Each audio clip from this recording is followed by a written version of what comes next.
Congressman, explain to us what happened with you and Kevin McCarthy. Well, I was doing an interview with Claudia from NPR, a lovely lady, and when she was asking me a question, and at that time I got elbowed in the back, and it kind of caught me off guard because it was a clean shot to the kidneys, and I turned back, and there was Kevin, and I for a minute I was kind of, what the heck just happened? And then I chased after him. Of course, as I've stated many times, he's a bully with $17 million in a security detail. He's the type of guy that, when you're a kid, would throw a rock over the fence and run home and hide behind his mama's skirt. And he just, he from behind, that kind of stuff. That's not the way we handle things in East Tennessee. If we have a problem with somebody, I'm going to look them in the eye and talk to them. Okay, so he walked down the hallway, hit you in with his elbow. Yeah, you can go on Claudia's Twitter account. It pretty much, her X account. It's very active. Okay, so then just explain. So you chased him? What do you mean you chased him? I just ran after him. I was like, what the heck? Why'd you do that? Because it was, like I said, if you've ever been hit in the kidneys, it's a little different. You don't have to hit very hard to cause a little bit of pain, a lot of pain. And so he just, of course, as he always does, he just denies it or blames somebody else or something, and it was just a little heated, but I just backed off because I saw no reason. I wasn't gaining anything from it, and everybody saw it, so it didn't really matter. Wait, he responded to you? Yeah, he just acted like, what are you talking about? Who are you? That kind of thing, and it's just, I think that's symptomatic of the problems that he's had in his short tenure as Speaker. And were you face to face when you had this interaction? Yeah, but there's security detail, and I get it. They were doing their job, so it wasn't exactly like he wouldn't turn around and face me. He kept scurrying, trying to keep people between me and him. And then, so where did he? I just let it go at that point. It wasn't. Were you yelling? He was.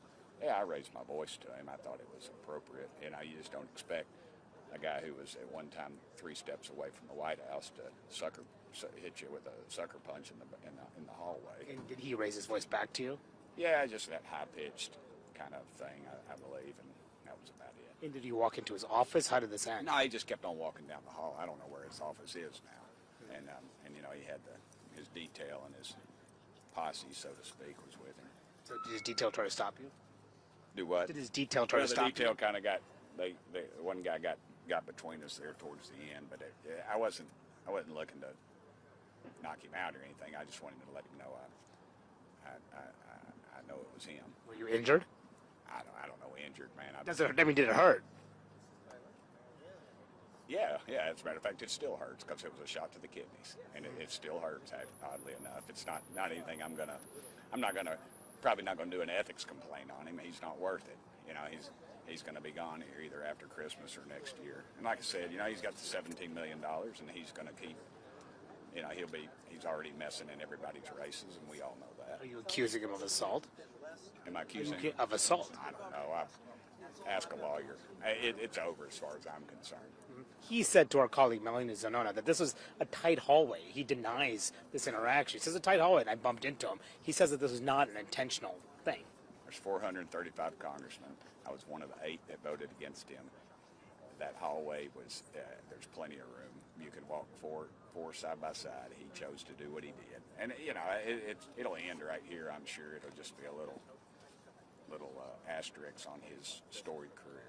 And he told me last week, you are only concerned about press and policy. That's why you voted him out. You're just concerned about the press. Yeah, and that's why he held an exclusive press conference with CNN.